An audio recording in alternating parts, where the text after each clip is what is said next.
to celebrate Woody's life. Can you all hear me? Woody, a life well lived, and to dedicate this bench in memory of Woody.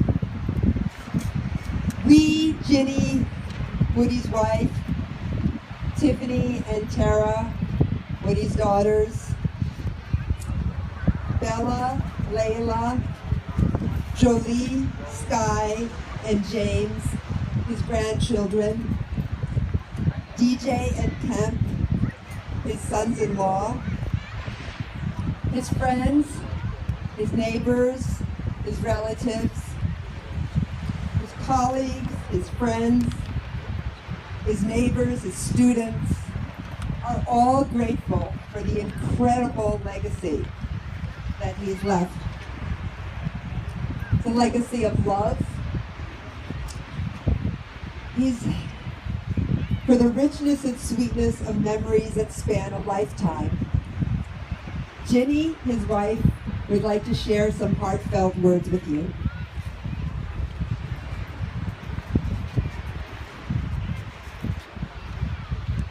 In 1964, Woody was offered a teaching job and coaching job here in Long Beach.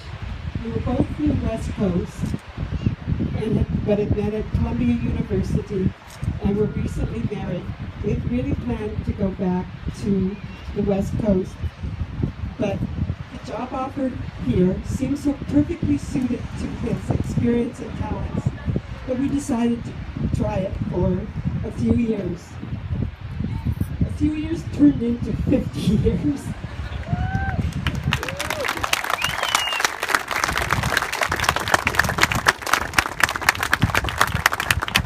The community here was so welcoming to us that it was great. We might have stayed longer, but Superstorm Sandy changed all of that. With our house severely damaged, Woody decided that 50 years was a good time to wrap up his career and leave the swim team in the very capable hands of John Scooter. And finally returned to California. The community gave us a great send-off. They dedicated the pool at Long Beach to Woody.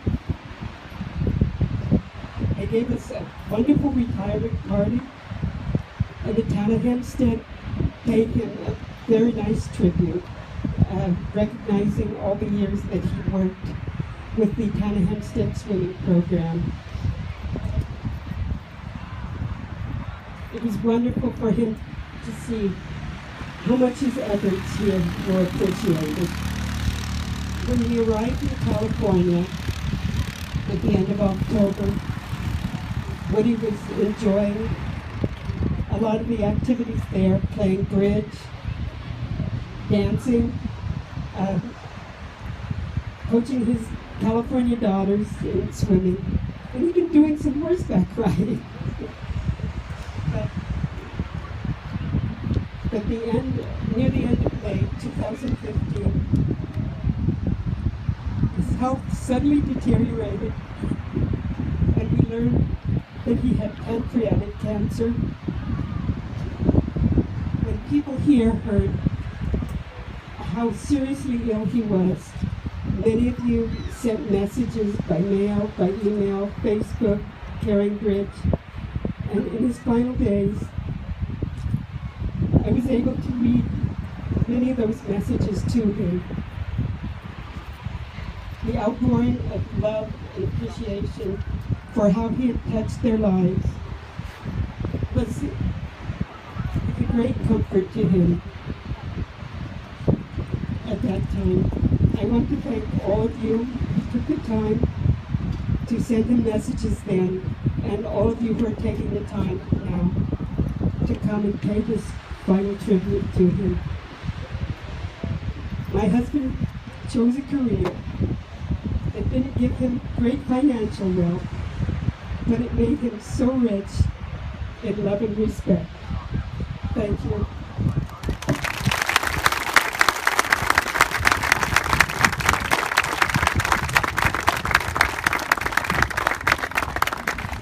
Woody was my cousin. I loved him very much. I felt very loved and comfortable at his home my whole life. His presence was joyful, playful, helpful, generous, empathetic, and considerate.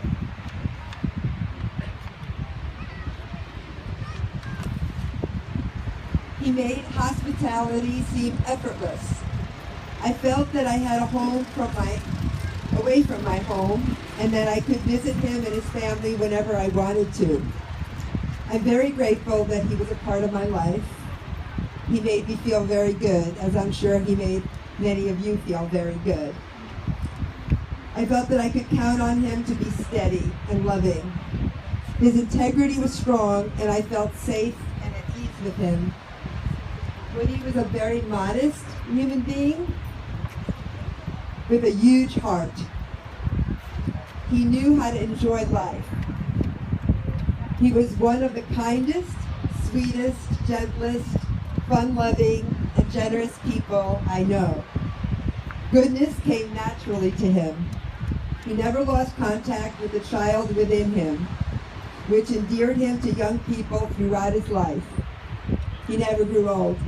He seemed to have endless energy and interest in guiding his students to bring out the best from within themselves as swimmers and divers, and more importantly, as confident individuals with a positive outlook on life and a positive sense of self. He was ageless. I admired his love and loyalty to his family, students, and his Long Beach and Island Park communities. Woody, you were a great cousin. I miss you and will never forget you.